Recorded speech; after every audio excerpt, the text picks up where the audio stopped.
the next question people ask is, do you have to use a milk jug?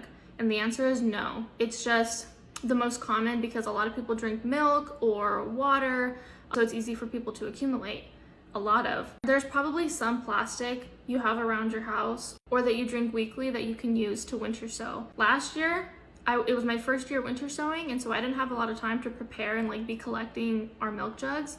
So what I did was sometimes my husband buys gallon waters for work, and I would keep those. I started collecting those. The creamer bottles, if you buy like the 64-ounce big bottles of creamer, those work. Just rip the plastic off and you'll see they're just a plastic jug. People use orange juice containers.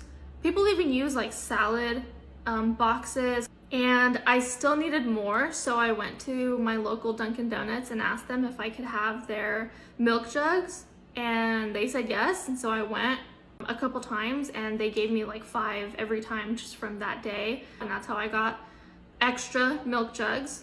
I will say though, the only thing is it kind of does have to be plastic because the sun is able to get through plastic. So they can either be clear or semi-opaque because the sun will get through these.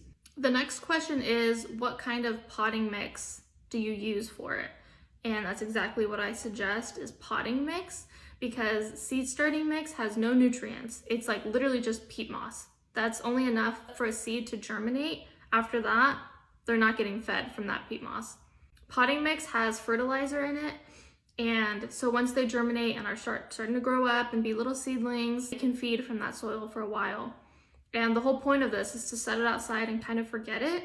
So, you know, think of it like you're leaving them out there with food, water, and shelter, and you know, you're like, I'm gonna be back in spring. How many seeds do I put in each jug?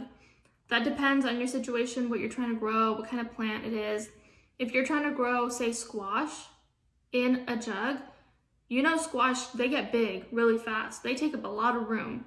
So I would do maybe 1 or 2 in a jug just because of how freaking fast and huge they grow. This year I need 2 Roma plants. So in one jug, I did 4 holes and I did 4 plants, hoping to get 2.